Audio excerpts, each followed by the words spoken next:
Hello friends, welcome to my YouTube channel Laxmipriya Handishal. आज आम बनइबा द्वितीय घांट। एबे देखंतु मु परिया को भल भाव काटिकी धोई नहीं।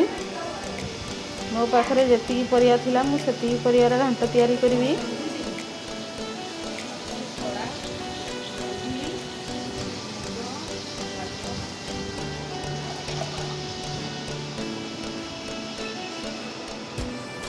एबे देखंतु मु कड़ाई बसई नहीं जाइछि। तेल गरम होला तापरे आमे फुलकोबी आ सजना छुई को भाजी नेबा।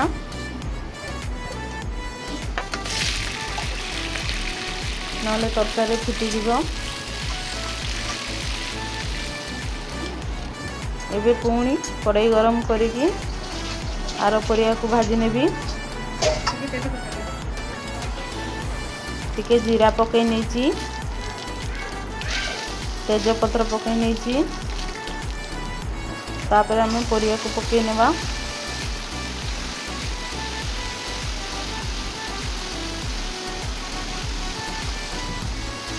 सबुथिरु मु गोटे गोटे काटी पकई तथापि केते परिया हो जाइए देखो। आम तो खायापी 2 जन लोक।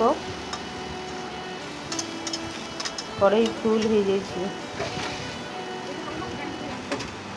एबे मु पकई नेबी लुण स्वाद अनुसार। जदि न लगी पुणी पर टिके पकेबी।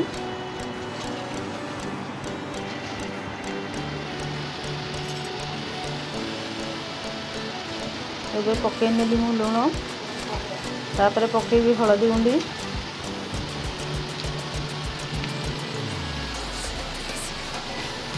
तापर ताको ढांकुणी दे सिझा पई छाड़िबा।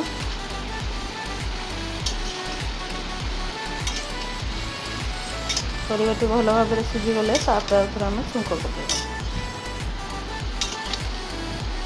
मु तो यही तरीका करे घांट। आपण मैंने कौ भली करती कमेंट द्वारा जनइबे। तबे आम देदेबा ढांकुणी। देखु परिया मोर सिझी आसला। तापर टिके पानी देकी ताको आ टिके भल भाव सिझाइबा छाड़िबा।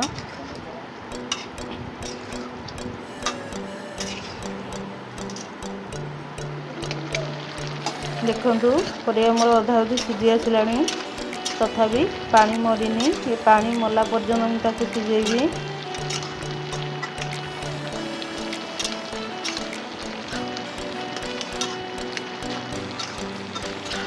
देखंतु परिया केते कमी गलानी।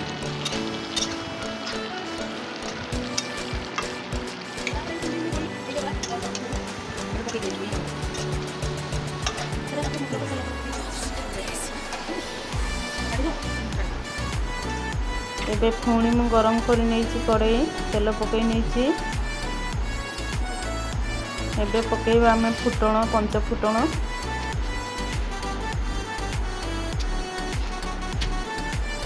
तापर पकई नेबा कटा पियाज।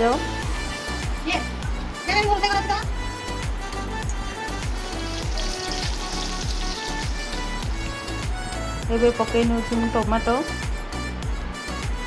तेल टिके भाजा छाड़ी देछि। प्याज लाल हो गला परे आम मसला पकेबा।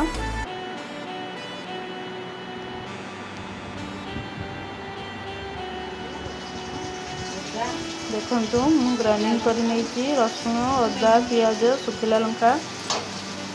पियाज लाल हो गला। मसला जो पकई नेबा। तापर पकई नेबा जीरा गुंड, लंका गुंड, हलदी गुंड, कलर पाई पकेबा टिके काश्मीर चिली।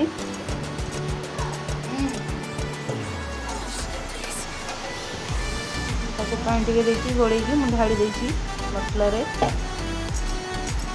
एबे मसला को आमे भल भाव कषि नेबा।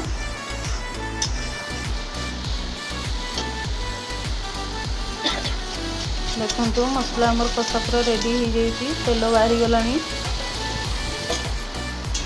एबे मु परिया को ढाली नहीं।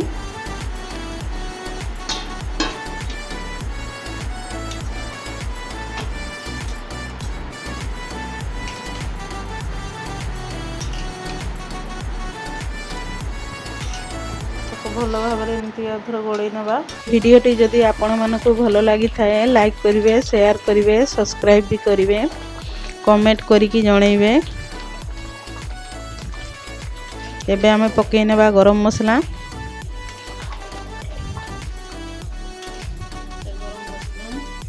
देखंतु गरम मसला पकई नेली। तापर टिके पकई नेबा जीरा गुंड। तरकारी आमर पूरा रेडी हो जाइए। देखो कलर केमती आसी जाइए। तरकारी तो पूरा टेस्टी होता।